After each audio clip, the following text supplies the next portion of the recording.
বসিরহাট মহকুমার বসিরহাট থানার অন্তর্গত পাতিরা চন্দ্র মরণব্যাগ এলাকায় রবিবার একটি মর্মান্তিক সড়ক দুর্ঘটনায় গুরুতর আহত হলেন এক বৃদ্ধ পথচারী। জানা গেছে, টাকির দিক থেকে দ্রুত গতিতে আসা একটি মোটর বাইক ওই ব্যক্তিকে ধাক্কা মারে। দুর্ঘটনার পর গুরুতর আহত অবস্থায় তাকে প্রথমে স্থানীয় হাসপাতালে নিয়ে যাওয়া হয়। পরে অবস্থার অবনতি হওয়ায় তাকে কলকাতায় স্থানান্তর করা হয়েছে। চিকিৎসকরা জানিয়েছেন তার অবস্থা আশঙ্কাজনক। এই ঘটনাকে কেন্দ্র করে এলাকায় উত্তেজনা ছড়িয়ে পড়ে। ক্ষুব্ধ গ্রামবাসীরা টাকি রোড অবরোধ করে বিক্ষোভ দেখান। তাদের অভিযোগ, এই রাস্তায় দীর্ঘদিন ধরেই বেপরোয়া গতিতে হেলমেট ছাড়া বাইক চালানোর ফলে একের পর এক দুর্ঘটনা ঘটছে। এতে ইতিমধ্যে একাধিক প্রাণহানির ঘটনা ঘটেছে। স্থানীয়দের আরও দাবি, এলাকায় একটি পিকনিক স্পট ও রেস্তোরাঁ চালু হওয়ার পর থেকে যানবাহনের চাপ বেড়েছে, যার ফলে রাস্তার নিরাপত্তাহীনতা আরও বৃদ্ধি পেয়েছে। গ্রামবাসীদের দাবি, প্রশাসন দ্রুত পদক্ষেপ নিয়ে টাকি রোডে গতি নিয়ন্ত্রণ করুন, ট্রাফিক নজরদারি এবং নিরাপত্তা ব্যবস্থা জোরদার করুন, যাতে ভবিষ্যতে এই ধরনের দুর্ঘটনা এড়ানো যায়। ব্যুরো রিপোর্ট, রাজধানী নিউজ নেটওয়ার্ক।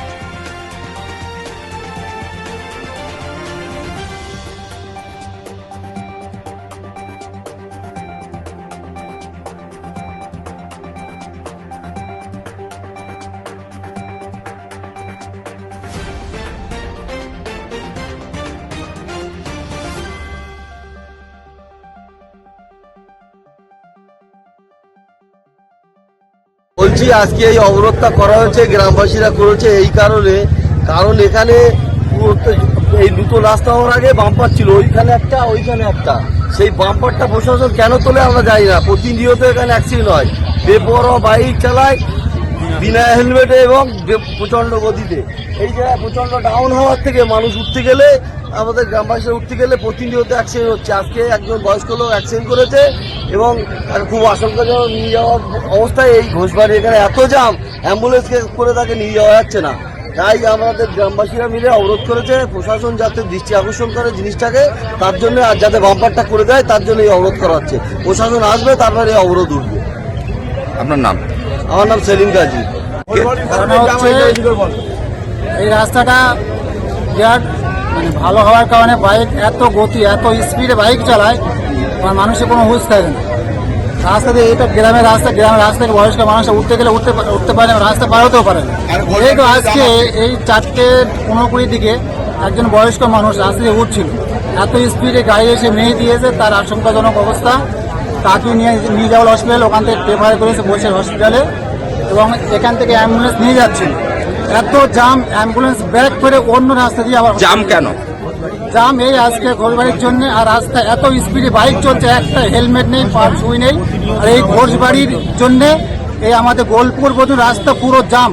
একটা বাইক নিয়ে একটা রুগী যদি যায় বা কোনো গাড়িতে, অন্তত 2 থেকে 3 ঘন্টা দাঁড়িয়ে থাকতে হবে। এই ঘোষবাড়ি শুধু অন্যত ঘোষবাড়ির জন্যে এই রাস্তা মানুষের ভোগান্তি। এর আগেও তো একাধিক দুর্ঘটনা ঘটেছে এই টাকি রোডে।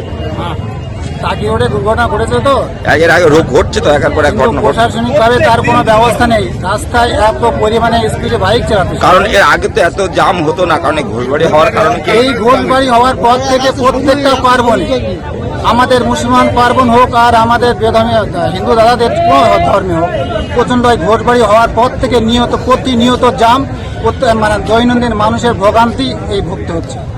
আপনারা কি চাইছেন? আমরা চাইছি প্রশাসনিকভাবে রাস্তা যাতে ক্লিয়ার থাকে বা বাইক নিয়ন্ত্রণে চলতে পারে। রাস্তা 2 সাইডে দুটো বাম্পার ছিল মরণ ব্যাগে, এটা মরণ ব্যাগ এবং খুব ডেঞ্জারাস ব্যাগ। আমরা চাইছি যে প্রশাসনিকভাবে দায়িত্ব নিক, বাইকের গতি নিয়ন্ত্রণ করা এবং রাস্তাতে সুস্থভাবে, বিশেষ করে কোটবাড়ির ওই জায়গাটা রাস্তাটা বন্ধ করে দিয়ে অন্তত রাস্তা ক্লিয়ার করে, যা হয় ভিতরের দিকে হোক, রাস্তা অন্তত ক্লিয়ার। আপনার নাম? আপনার নাম? আমার নাম আব্দুল সামাদ। দীর্ঘ 22 বছর আপনাদের সেবায় আমরা।